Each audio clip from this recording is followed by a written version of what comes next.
다 볼 수 있는 것들이잖아요. 총 5가지 프로그램이 따로 있습니다. 제도는 다 안전하게 지키고 있는 거 맞죠? 특히 우리가 오늘 찍을 영상이 일반인들이 권리 분석하는 거와 우리 회사에서 권리 분석하는 내용이거든요. 이런 부분에서 어떤 큰 차이가 있는지 저는 개인적으로 일반인들이 해도 상관없다라고 하거든요. 근데 왜 그러냐면은 다 볼 수 있는 것들이잖아요. 뭐가 또 다른 게 있습니까? 기본적으로 그 금융사에서는 CSS 평가 모듈이라고 해서 신용 평가에 대한 프로그램이 따로 있습니다. 이 프로그램들로 통해서 그분의 상환 능력이라든지 부실 발생에 대한 위험 이런 부분들이 기본적으로 전산으로 평가가 되고요. 그 외에 실제적으로 서류상의 부분이 아닌 이제 실거주라든지 실소유자가 누구라든지 이러한 채권들에 대해서는 저희가 실사를 통해서 평가를 하는 부분이고요.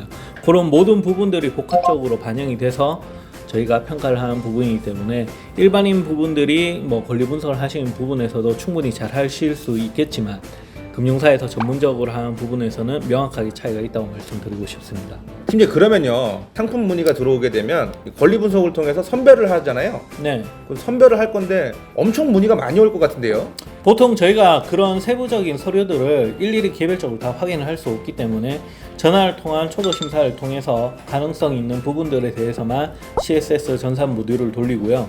그 모듈을 통해서 전산 처리가 되신 분들 한해서 저희가 실 검증이 들어가는 부분입니다. 그래서 그 부분들에 대해서 권리 분석이 들어가기 때문에 실질적으로 문의 접수가 되는 부분은 일주일에 한 100건 정도라고 본다면 실제 처리되는 부분은 한 7, 8건 정도 된다고 보시면 될 것 같습니다. 그러면은 한 10% 채 안 되네요. 상품이 등록이 가능하기까지가. 그렇죠. 워낙 이제 경기가 또 어려운 상황이다 보니까 문의 자체는 많이들 해주시는데 저희는 또 투자자분들의 자금으로 대출이 나가는 부분이다 보니까 그 부분에 대해서 명확한 상품성이 없다고 하면은 저희가 이제 뭐 아무리 도와드리고 싶어도 처리를 할 수 없는 부분이고 명확한 기준에 의해서 상품이 등록되는 부분이다 보니까 기준 미달인 부분에 대해서는 상품 진행이 어렵습니다. 자 그러면 우리가 10% 미만의 상품이 등록을 하잖아요. 네. 그러면 10%도 채 안 되는데 제가 궁금한 거는 권리 분석을 어떤 방식으로 해야 조금 더 효율적이고 그리고 회사는 어떤 방식으로 진행을 하고 있는지. 저희 HS 펀딩에서 대출을 실행하기 위해서는 총 5가지 단계를 거치게 됩니다. 첫째, 초도 심사를 통해서 차주의 소득 정보와 기타 부채 현황에 대해서 파악을 하게 됩니다. 두 번째, 자격 확인 단계입니다. 자격 확인 단계에서는 라이스 신용평가 정보를 통해서 평가 등급을 확인을 하고 현재 부채 현황에 대한 세부적인 사항들을 파악하게 됩니다. 그리고 이 자격 확인 단계에서 담보대출의 경우 예를 들어서 주거용 부동산이라고 한다면 현재 본인 소유이며 소유자가 실제 거주를 하고 있는지 그리고 그 소유 현황에 대해서 다른 임차 관계는 따로 없는지 이 부분들에 대해서 파악이 들어가야 됩니다. 그리고 임차 시 한도 감액을 진행해서 심사를 하게 되며 다주택자의 주택 구입 자금은 불가합니다. 즉 자격 확인 단계에서는 차주의 상환 능력이라든지 기본적인 평가 내용들을 통해서 이 차주가 대출에 적격한지에 대한 여부를 판단한다고 보시면 됩니다. 팀장님 그러면 차주라고 하는 거는 대출을 좀 받고 싶은 사람을 보고 우리가 차주라고 표현하죠? 그렇죠. 대출 신청하시는 분, 그 대출자를 차주라고 말씀드리는 겁니다.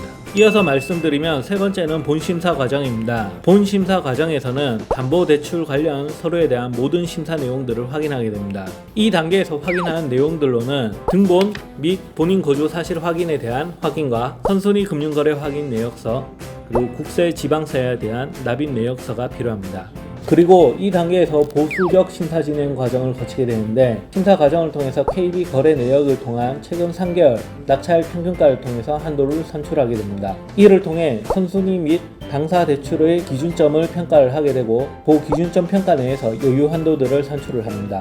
이후 전문 여신 심사역을 통한 권리 분석을 통해서 최종 한도를 승인내게 됩니다. 근데 그럼 3단계에서 전반적으로 확인을 하게 되는데 그 3단계의 가장 중요한 부분이 우선은 선순인지 후순인지 그리고 두 번째가 이 인근의 부동산에 대한 경량률을 보고 여유자금 우리가 판단하는 것을 거치게 되고요. 차주에 대한 어떤 신용과 상환 능력을 종합적으로 판단하게 되는 거죠. 쉽게 말씀드리면은 그런 부분들을 전반적으로 다 종합을 했을 경우 저희가 부실 발생의 최소 리스크를 가지고 투자 대비 안정성을 얼마나 강화할 수 있는가에 대해서 파악을 하는 단계라고 보시면 될 것 같습니다. 그 단계에서 거의 웬만하면은 대출에 대한 승인 여부가 결정난다고 보시면 될 것 같아요. 이어서 4단계에서 최종 검토 단계에서는 이러한 정보들을 가지고 투자자들에게 정보 제공을 한 이후에 최종적으로 투자를 어떻게 하실 건지에 대한 검토가 이루어집니다. 그 단계에서 투자 단계가 어떻게 진행이 진행이 되고 이 채권을 통한 수익성은 어떻게 되는지 그리고 그 수익성에 대한 기간은 어떻게 되는지에 대한 부분들이 이 단계에서 결정된다고 보시면 될 것 같습니다.